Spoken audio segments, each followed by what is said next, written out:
Hello friends, எல்லாரும் எப்படி இருக்கீங்க? நல்லா இருக்கீங்களா? இன்னைக்கு நம்ம சேனல் YouTube டிப்ஸ் தமிழ்ல பார்க்க கூடியது.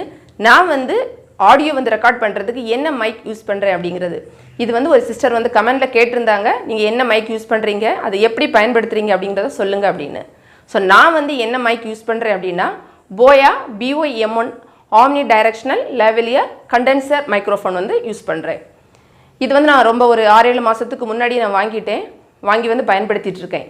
இந்த மைக்கை பொறுத்தவரையில பாத்தீங்கன்னா இதுல வந்து நிறைய ப்ளஸும் இருக்கு மைனஸும் இருக்கு. இது என்ன அப்படினா ப்ளஸும் மைனஸும் ஒரே விஷயத்துல தான் இருக்கும்.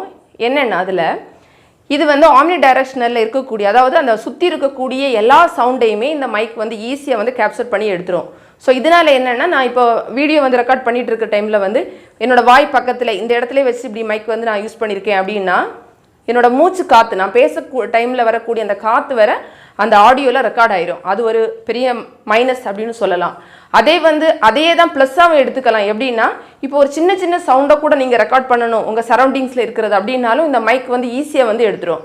சோ இந்த மாதிரி ரெண்டு விஷயத்துலயும் இது வந்து நமக்கு இருக்கு. அதாவது ப்ளஸ்ஸாவும் இருக்கு மைனஸாவும் இருக்கு ஒரே விஷயத்துல தான். சோ நீங்க பயன்படுத்தும் போது இதை எப்படி பண்ணனும்னு பாத்தீங்கன்னா உங்க பக்கத்துல வைக்காம கொஞ்சம் கீழே இப்ப பார்த்தா உங்களுக்கு தெரியும் நான் வந்து இந்த இடத்துல வைக்கல இந்த அளவுல வச்சிருக்கேன். இந்த மாதிரி வச்சு நீங்க வந்து யூஸ் பண்ணிக்கலாம். இதுல இன்னொன்னு நான் உங்களுக்கு பக்கத்துல காமிக்கிறேன். அதுலயே வந்து நம்ம வந்து ஹோல்ட் பண்ணி வைக்கிறதுக்கு இருக்குறதுனால நம்ம Dressலயே வச்சுக்கலாம். நீங்க வந்து Dressல வந்து இன்சைடா வைக்கிறதுனால வச்சுக்கலாம் இல்ல மேலே வைக்கிறதுனால வச்சுக்கலாம். இப்போ வந்து நான் வச்சிருக்கிறது பாத்தீங்கன்னா இந்த மாதிரி வச்சிருக்கேன். இந்த ஷால்ல வந்து இதை இப்படி போட்டுருக்கேன். சோ அதனால அந்த மைக் இருக்குறது வந்து தெரியாது. அந்த மேல் பகுதி மட்டும் தான் தெரியும். இந்த மாதிரி வச்சிருக்கேன். அப்புறம் இதுல இன்னொரு ப்ளஸ் என்னன்னு பாத்தீங்கன்னா இந்த கேபிள் வந்து ரொம்ப நீளம். அதாவது 20 feet இருக்கு. 20 அடி நீளமா இருக்குறதுனால கொஞ்சம் லெந்தியா நம்ம நின்னுட்டு கூட நம்மளால ரெக்கார்ட் பண்ண முடியும். அது வந்து அந்த வாய்ஸை வந்து ரெக்கார்ட் பண்ணிரும். அந்த ஒயர் வந்து நீளமா இருக்குறதுனால ஈஸியா வந்து எடுத்துக்கலாம். இதெல்லாம் அதுல ப்ளஸ் இருக்கு இந்த இதுல. இப்போ நான் உங்களுக்கு வந்து பக்கத்துல வச்சு காமிக்கிறேன். அது என்னென்ன இருக்கு அப்படிங்கிறது. இது வந்து இந்த மைக்ரோஃபோன் வாங்கும்போது இந்த ஒரு பவுச் கிடைச்சு இதுல வச்சு தான் கொடுத்தாங்க. பழசாயிடுச்சு பாருங்க. போயான்னு அதுலயே எழுதி இருக்காங்க. அப்புறம் பாத்தீங்கன்னா இதுல வந்து அந்த கிளிப் இருக்குறதுனால நம்ம வந்து Dressல வந்து ஈஸியா வச்சுக்கலாம். இந்த மாதிரி நம்ம மாட்டி வச்சுக்க முடியும். Dressல வந்து நம்ம இன்சைடா வைக்கிறதுனால வச்சுக்கலாம், மேலே வைக்கிறதுனால வைக்கலாம். ஆனா ரொம்ப க்ளோஸா வைக்க கூடாது. ஏன்னா ரொம்ப நான் ஃபர்ஸ்டே சொன்னிட்டேன்ல அந்த சவுண்ட் வந்து ரொம்ப கேப்சர் பண்ணுது. சோ கொஞ்சம் கீழே நீங்க வச்சுக்கோங்க. அப்ப கரெக்ட்டா இருக்கும். இது பாத்தீங்கன்னா இப்படி எல்லாம் இருக்காது போயா மைக்ல. இது என்னோட மைக்ல மட்டும் தான் இந்த மாதிரி இருக்கும்.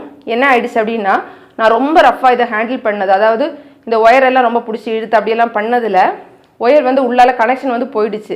சோ ரெக்கார்ட் ஆகாம இருந்ததனால இந்த பாட் வந்து நான் அப்புறம் வேற இத வந்து கட் பண்ணி தனியா போட்டு ஜாயின் பண்ணி வச்சிருக்கேன். நல்லா தான் வர்க் ஆகுது இப்போவுமே. அந்த ரெண்டு பீஸா இருக்கு. சோ வந்து நீங்க அத கொஞ்சம் ஹேண்டில் பண்றது நல்லா பண்ணிக்கோங்க. என்ன பெரிய பிரச்சனைனா இந்த கேபிள் வந்து ரொம்ப லெந்தா இருக்கு. அதாவது 20 அடி 20 feet இருக்குறதுனால நம்ம வந்து என்ன பண்ணுவோம்னா இத கரெக்ட்டா நம்மளால வைக்க முடியாது. ஒவ்வொரு தடவை ரெக்கார்ட் பண்ணிட்டு நம்மளால சேஃபா வைக்க முடியாததனால நம்ம ரொம்ப ரஃப்பா வந்து எடுத்துப்போம். சோ நீங்க வாங்கும்போது அப்படி பண்ணாதீங்க. ஒவ்வொரு தடவை ரெக்கார்ட் பண்ணிட்டு அத ரொம்ப கேர்ஃபுல்லா வச்சுக்கோங்க. சோ உங்களுக்கு நல்லா இருக்கும். இந்த ப்ராப்ளம் வராது. நான் வந்து கேர்ஃபுல்லா வைக்காததனால தான் இந்த மாதிரி எனக்கு அது வந்து கனெக்ஷன் போய் நான் திரும்பி வந்து ஜாயின் பண்ணி நாங்க வச்சிருக்கோம். பார்த்தா உங்களுக்கு தெரியும். அப்புறம் இதுல இன்னொன்னு பாத்தீங்கன்னா இது பாருங்க. இந்த இதுல வந்து நீங்க ரெண்டு ஆப்ஷன் இருக்கும். இது பாருங்க ஒரு சின்னதா ஒரு சுவிட்ச் மாதிரி ஒன்னு கொடுத்திருக்காங்க. ஒரு பட்டன் இருக்கு. இதுல மேலே இருக்குறது நீங்க வெச்சீங்கன்னா அது கேமரா மோட். கேமராவுக்கெல்லாம் அது கரெக்ட்டா இருக்கும். கீழே இருக்கிறத வெச்சீங்கன்னா ஆஃப் அப்புறமா ஸ்மார்ட் போன் அப்படினு போட்டுருப்பாங்க. அதாவது நம்மளோட மொபைலுக்கெல்லாம் இந்த கீழே இருக்கிறத யூஸ் பண்ணனும். இது வந்து एक्चुअली இதுல செல் போட்டுக்கலாம். ஆனா நம்மளோட மொபைலுக்கு இதுல வந்து செல் தேவை கிடையாது. அது வந்து நம்ம கேமரா அந்த மாதிரி யூஸ் பண்றதுக்கு தான் நமக்கு அந்த செல் வந்து போயிடுச்சு தீந்து போயிடுச்சு அப்படினா நம்ம திரும்ப போட வேண்டியது வரும். சாதாரண நம்ம மொபைல் ஃபோன் யூஸ் பண்றதுக்கு நமக்கு செல் போட வேண்டியது தேவையே கிடையாது. அப்படியே நீங்க வந்து யூஸ் பண்ணிக்கலாம்.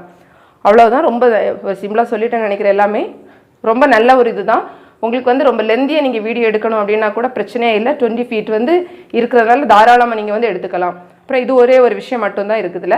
இதுல வேற எந்த டெக்னிக்கலா யூஸ் பண்ண வேண்டியது எதுவுமே இல்ல. நம்ம இது வந்து ஃபோன்லயே நமக்கு அந்த இது கொடுத்திருப்பாங்க, ஹோல் கொடுத்திருப்பாங்க. அதுல ஜாயின் பண்ணிட்டு நம்ம Dressல இத மாட்டிட்டு நம்ம பேச வேண்டியதுதான். சிம்பிள் தான். சோ நீங்க வாங்கிக்கோங்க. விலை வந்து இப்ப கம்மியா தான் போட்டுருக்காங்க. நான் ஃபர்ஸ்டே சொல்லிட்டேன். அது 800 something தான் போட்டுருக்காங்க. இதுல நான் சொன்னது மாதிரி அட்வான்டேஜ் இருக்கு, டிஸ்அட்வான்டேஜ் இருக்கு. இந்த சவுண்ட் வந்து பாத்தீங்கன்னா நம்ம லைட்டா மூச்சு விடுற சவுண்ட் கூட ரெக்கார்ட் பண்ணிரும். சோ ரொம்ப கவனமா தான் வச்சிருக்கணும். பக்கத்துல கூட வேற யாராவது சின்ன பிள்ளைங்க ஏதாவது சத்தம் போட்டா சரி இல்லனா பக்கத்துல ஏதாவது கோழி சவுண்ட் போடுறது எல்லாமே இதுல வந்து ரெக்கார்ட் ஆயிரும். சோ அதெல்லாம் கொஞ்சம் நம்ம கவனமா தான் வச்சிருக்கணும். அவ்வளோதான். அதில் அட்வான்டேஜ் டிஸ்அட்வான்டேஜ் எல்லாமே சொல்லிட்டேன். இதுதான் என்னோட போயா மைக். இந்த வீடியோ உங்களுக்கு பிடிச்சிருந்தனா லைக் பண்ணுங்கள், உங்கள் ஃப்ரெண்ட்ஸ்க்கும் ஷேர் பண்ணுங்கள். மேலும் யூடியூப் சம்மந்தப்பட்ட தகவல்களுக்கு நம்ம சேனல் யூடியூப் டிப்ஸ் தமிழ் சேனலில் மறக்காமல் சப்ஸ்கிரைப் பண்ணுங்கள். கூடவே பக்கத்தில் இருக்கிற பெல் ஐக்கானை கிளிக் பண்ணிக்கோங்க. புத்தம் புது வீடியோக்கள் உங்களை தேடி வந்துக்கிட்டே இருக்கும். தேங்க்ஸ் ஃபார் வாட்சிங். நன்றி, வணக்கம்.